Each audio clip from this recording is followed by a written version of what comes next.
Hello friends, అందరికీ good morning. మా ఇంట్లో మార్వాడి దాంట్లో అగర్వాల్స్ ఇట్లా బజ్బారస్ అని ఇట్లా పూజ చేస్తారండి.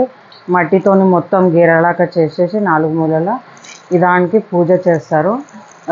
శనె పెసాలు నానబెట్టిని ఎక్కిస్తారు. గడ్డి, మళ్ళా పెరుగు, కుంకుమ. ఇది మనకు ఈ 3 ఉన్నాయి కదా. ఇది మనం జొన్న పిండితోని అందులో చిన్నది ఇప్పుడు రేణిముళ్ళు ఉంది కదా, ఆ రేణిముళ్ళు పెట్టి మింగుతారు. గురు హలో అండి, ఇది మా ఇళ్ళల్లో అయితే ఇట్లా చేస్తారండి. మా అమ్మ వాళ్ళ దాంట్లో విధి విధానం అలాగుంది, మా ఇంట్లో అలాగుంటుంది. మా అమ్మ వాళ్ళు తెలుగు వాళ్ళు, మా అత్త వాళ్ళు అగర్వాల్స్. అందు గురించే ఏ రీతి రివాజ్, ఏ ఇంటికి వచ్చినా మా రీతి రివాజ్ కంపల్సరీ చేయాలండి. అట్లయితేనే మనకు సుఖ సంతోషాలతోనే మంచిగా ఉంటామండి.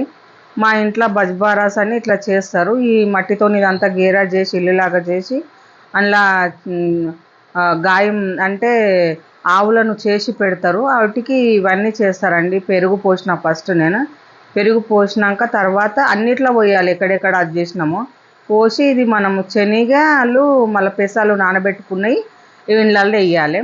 వేసి ఇంకా గడ్డి కూడా వేయాలండి. వేసినాక బొట్టు పెట్టుకున్నాను నేను. ఫస్ట్ బొట్టు పెట్టుకున్న తర్వాత ఇది కొన్ని అక్కడ వేసేసి ఇంకా గడ్డి ఇంకా ఆడబెట్టేసినాము. ఇది పూజ చేస్తే మన ఇంట్లోకి పిల్లలు కాని వాళ్ళకి పిల్లలు కూడా అవుతారు. ఇంట్లో సుఖశాంతితో ఉంటుంది. ఇది కంపల్సరీ అండి. ఇట్లా చేస్తేనే మనకు మంచిగా ఉంటుంది. ఇది శ్రావణం నెలలో అయిపోయినాక, రాఖీ పున్నం అయిపోయినాక చేస్తారు మా దాంట్లో బజ్బరస్ అని.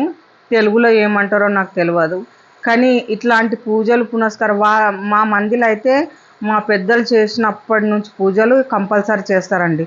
అస్సలు వదులుకోరు. మన అమ్మ దాంట్లోనైతే అస్సలు చెయ్యరండి. మనం అత్త చేసింది కోడలు చేయదు, కోడలు చేసింది అత్త చేయదు, అట్లా అవుతుంది మన దాంట్లల్లో.